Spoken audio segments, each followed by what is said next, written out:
Finally, details about how it spent $979,000, receipts for new soccer goals and other equipment for a Somali youth soccer league, as well as accounting for after-school programming and youth engagement events. In today's video, ladies and gentlemen, we have to talk about the Minneapolis fraud scandal because the situation just keeps on getting worse. I mean, that's putting it lightly. So get this. The state actually hired a private firm to investigate the fraud, or at the very least, identify red flags in these programs that could be susceptible to fraud and how the money was being handled, right? And so they did that. They did their report. And according to that report, shocker, they found that a significant amount of these programs were very susceptible to fraud. I mean, not so surprising. But here's where things get really interesting. Here's the interesting part. Once they found those results, once they did the report that was supposed to go and be made available to Minnesota Republicans and members of the state legislature, instead, large portions of the report were redacted. And so we're going to break it all down. As always, if you enjoy the content, smash that thumbs up button. That's the best way to let me know you enjoy the content. To stay locked in with future videos, subscribe, and make sure you have all turned on for your notification bells. Let's get right into it. Tonight, we're asking what the fraud. There are calls for more transparency as the state works to address fraud in Medicaid programs. A consultant identified millions of dollars in payments that didn't meet DHS policies. But that report was heavily redacted, meaning information was not shared with the public. And as Callan Gray reports, lawmakers feel they're being left in the dark as they work to put safeguards in place. Callan is live at the state capitol. DHS has testified here this session that lawmakers are treated like the public when it comes to accessing security data, which is a reason why they received a redacted report. But lawmakers say they can't do their job until they get full access. Page after page of redactions. What is the information we're even looking at? There's so much black, it's hard to even know. This report released earlier this year by Optum, a consultant hired by the state to review 14 programs flagged as high risk for fraud by the Department of Human Services. Optum outlining vulnerabilities and policy recommendations. Line after line covered in black. What were the concerns that they saw, and what would be the solutions to those concerns? DFL Representative Kim Hicks voted for a bill this week to require the release of the full unredacted report to legislators. It passed on the House floor with bipartisan support. The bill is passed. Now it's up to the Senate. I want to know what they have identified as key vulnerabilities and also how we can change policy to save taxpayers' money. Republican Senator Jordan Rasmussen says, however, the Senate version would unredact the report for the public to access too. Why do you feel it's important that the public have access to those parts? Minnesotans are asking, how did billions of their hard-earned tax dollars go to criminals instead of Minnesotans who need our human services programs? And they deserve answers. But Hicks says there's a reason the House version moved forward with public access limits. If the information tells fraudsters how to get around our systems, I'm not sure I want that to be public, especially if we haven't been able to fix the system. She says public access could come later. For now, we really do need the information. Those policy recommendations could help us make the right decisions to stop the fraud and to hold those responsible to account. So you just seen it, you heard that.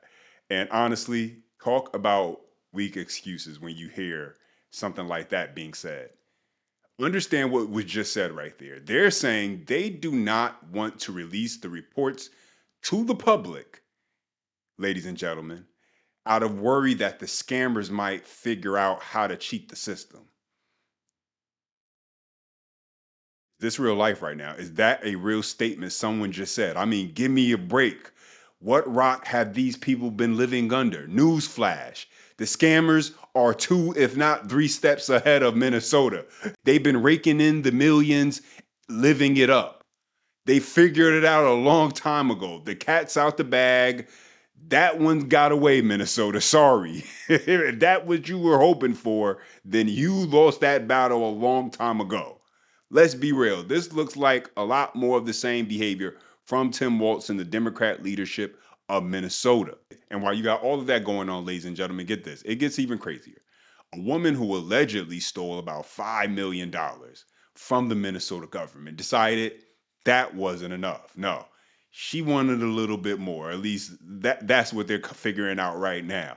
She wanted another million, claiming it was needed for anti-drug programs for school. And yeah, now that money is apparently, it's hard to find out exactly where all the money went. And so let's take a listen.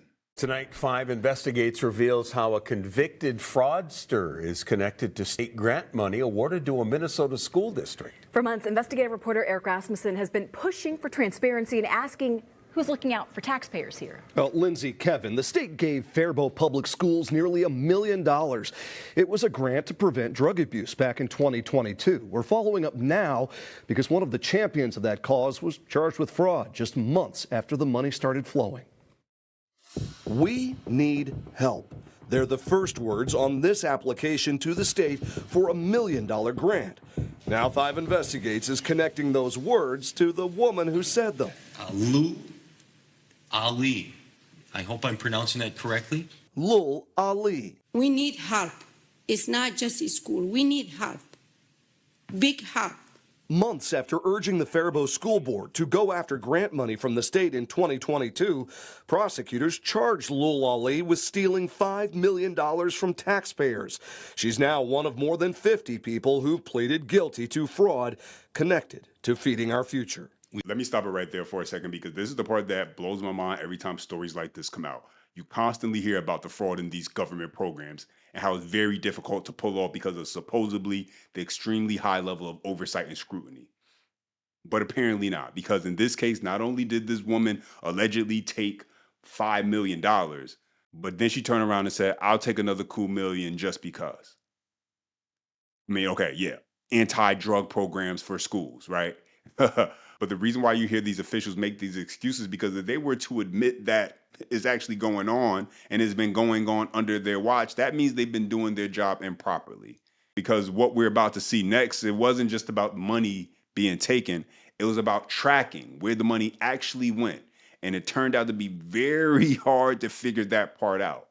Take a listen. We've had several meetings with this lady and a group of people over the last 3 months about it. These recordings reveal Ali played a key role in the school district pursuing the grant from the Minnesota Department of Human Services to fight drug abuse within Faribault's minority population. At the same time, she was actively stealing millions of dollars from taxpayers. What did you think when you learned that? And I will say that was quite a shock to us. That was not something that was known to us during that time period, and that is something that the district took as a giant blow, and we did then really start vetting who was it that we were working with. That's not the only question we had for Faribault Superintendent Jamie Benty. When the money's coming to the Faribault School District, where does the buck stop when it comes to accountability? Well, I mean, that's an easy answer. It's me. Mr. Chair, the motion passes 5-1. Thank you. Former school board member Richard Olson was the lone no vote on accepting the grant from DHS. It was something funny with that. It's something strange. Later, he said getting information about how the district was spending the money was difficult. It's just not given to the board. It should be for the whole board and not to a selected group. And you've asked for updates before? Oh, yeah. And do I get them? No. Does the district have a transparency problem? I don't believe we have a transparency problem. By the time I showed up to speak with the superintendent at a public meeting, we had already spent 6 weeks asking the district how it spent all of that grant money. Now, after an open records request, they sent us this stack of documents. But there really wasn't much detail in here beyond total amounts for salaries and payments to nonprofit partners. So we pushed for more. Did you ask anybody here at the district how these partners were performing? So I have not. That has not made it to my level at this point. 2 days later, we got a new stack of records from the district. Finally, details about how it spent $979,000, receipts for new soccer goals and other equipment for a Somali youth soccer league, as well as accounting for after-school programming and youth engagement events. All of that is supposed to be collected by the state. These people get into these positions in government, and then they play this game of go along to get along, and that's how this is allowed to happen. And so you heard the mention, the Feeding Our Future fraud, and how the woman was also connected to that fraud as well. Now there are multiple defendants who are seeking a plea deal in the fraud case that resulted in millions being stolen. Take a listen. Major developments in the massive Feeding Our Future fraud investigation. More defendants are taking plea deals now, all to avoid trial, just as the U.S. Attorney's Office faces a wave of high-profile resignations. As our Mary McGuire has been digging into this and has the latest on the legal fallout and the questions being raised about the government staffing. It appears at least 7 defendants in the massive Feeding Our Future fraud scheme have taken plea deals from the government and are avoiding trials. This all coming after a large exodus from the U.S. Attorney's Office overseeing that case. Court records indicate a number of Feeding Our Future defendants may be ready to take plea deals from the government and avoid an April trial. Scheduled court proceedings on the docket next week are now listed as plea hearings for 7 individuals with family ties, including Sulman Youssef Mohammed, whose company is accused of stealing $10 million from the federal child nutrition program. The group had tried to get the trial moved out of Minnesota, but a judge denied the request. The apparent developments come as the U.S. Attorney's Office is dealing with a major loss of talent and experience, with at least 14 attorneys resigning from their positions since January amid Operation Metro Surge. And so these criminals are begging for plea deals after stealing millions from the American people. I'd just be curious to see what kind of deal the state cuts for these people, especially with it being Minnesota. I would not be surprised if they go easy on them with the plea deal because, listen, apparently you can steal $6 million from the government. The government could not recover all of the funds, and you only will get 5 years in prison. And so let's check out this last clip. Take a listen. Also today, a guilty plea in federal court connected to a multi-million-dollar autism fraud scheme in Minnesota. The defendant accused of paying kickbacks to recruit children, fake diagnoses, and bilking the Medicaid system. It is a case Lou Raguse first broke in September. He joins us with details from the newsroom. Lou? Julie, this was a $6 million scheme run by a man who was just 22 years old when he opened this supposed autism clinic, Star Autism Center in St. Cloud.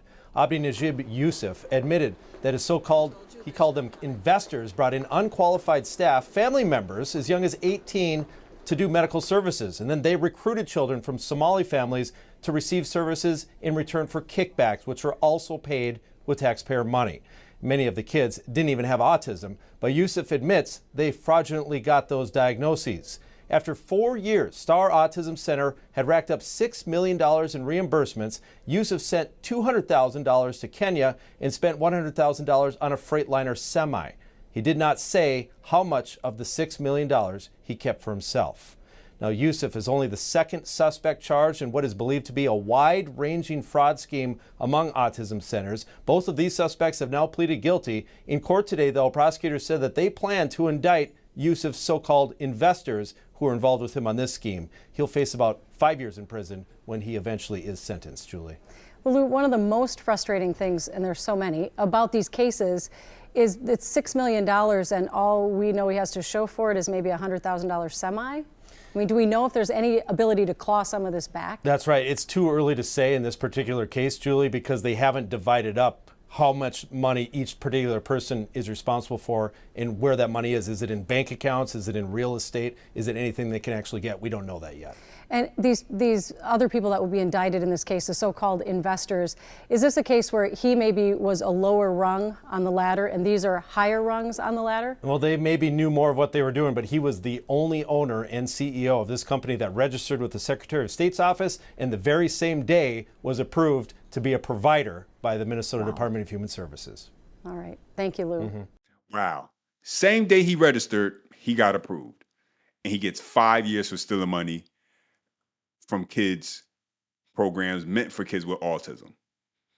Now, I think personally he should probably get more years than that, but that's the way they're working it out in the legal system in Minnesota.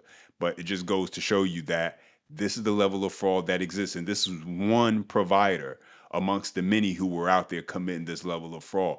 This was a ring of fraud on many different levels, as you heard, ladies and gentlemen, whether it was the creator or the recruits when it came to the parents in this autism fraud who they would give the kickbacks to in order to keep the fraud going, saying, hey, we'll pay you to have your kid come in and let us diagnose them with autism. I remember I did a report on this particularly, and it was per child, ladies and gentlemen.